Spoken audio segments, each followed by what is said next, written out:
people of my generation turned towards Eastern religion. They saw the hypocrisy and corruption of mainstream Christendom, and so they looked to Eastern mysticism. Is it reasonable? I remember walking through the streets of Mumbai, Bombay, India one time.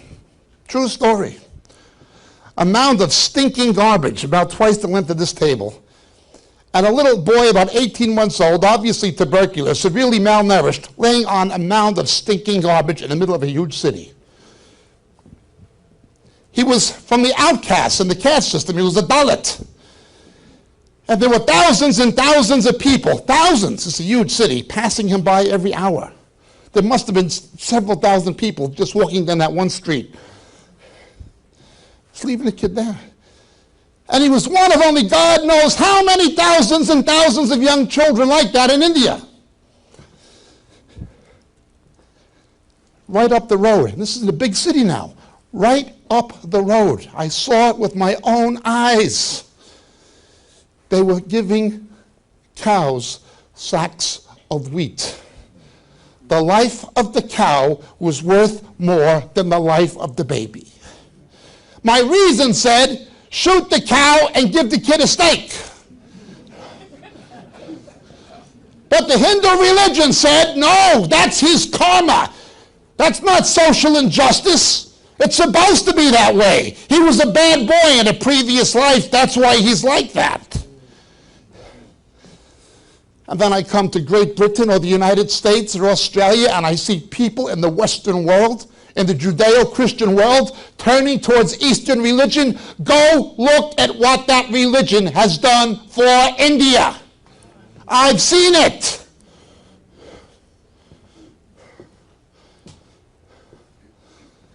But the churches are growing in India.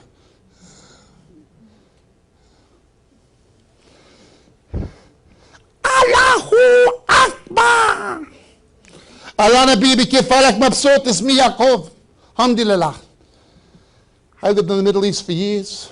I lived there for years. Years. Muhammad married Aisha, the daughter of Abu Bakr, when she was 6. At the age of 54, when she was 9, he took her virginity. A 54-year-old man takes the virginity of a little girl. This is a greater prophet than anybody, greater than Jesus, they say. Huh? Jesus said it's better to have a millstone tied around your neck and be cast into the sea than to hurt a little child. Muhammad had other ideas.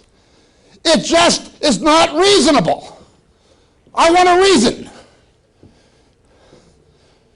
No Muslim's ever been able to answer the question.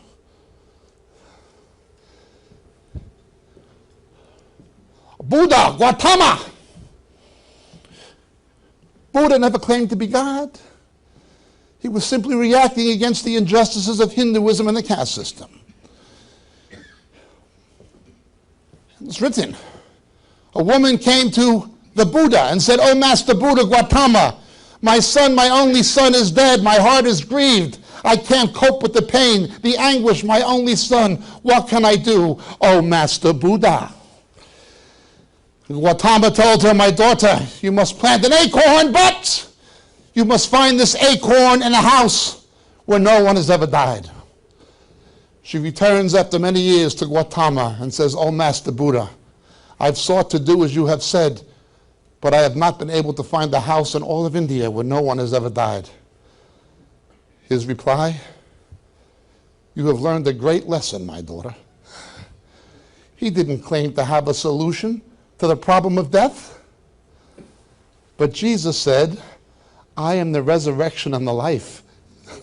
The man believeth in me, though he die, yet shall he live." He was either lying or telling the truth. Not only did Jesus claim to have a solution to death that Buddha didn't, but Jesus claimed to be the solution. I want a reason. But then there are people who said that Christian, whatever that means. I know what it's supposed to mean, but what it actually means, it's pretty obvious. Christianity began as a faith in Israel. It was transformed into a philosophy in Greece. It was transformed into an empire in Rome.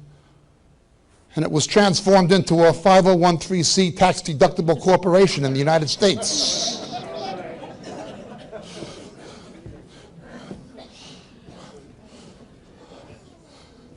Christian. All kinds of Christians. All kinds. All kinds of Christians. Well, Mormons say they're Christians. I was in Utah once and I had a copy of the Discourse of Brigham Young, volume 17. And these Mormons were going around with t-shirts. Brigham Young said it. I believe it, that settles it. That was on the t-shirts. So I had the Journal of Discourses. Joseph Smith said there's Quakers living on the moon, but Brigham Young said there's Quakers living on the sun who lived to be 1,000 years old. Brigham Young said it, and you believe it. That settles it. So they did the usual Mormon mantra. I got a burning in my bosom, and I'll testify to you the Church of Latter-day Saints is true. Yeah. And I got a burning in my bosom, and I testify to you there's Quakers are living on the moon. Give me a reason, will you? Then there's Charles Taze Russell, Jehovah's Witness. They say they're Christian. That guy has made so many false prophecies, as did his successors like Nathan Noor and Rutherford. He's made so many false prophecies, he's almost catching up with Rick Joyner.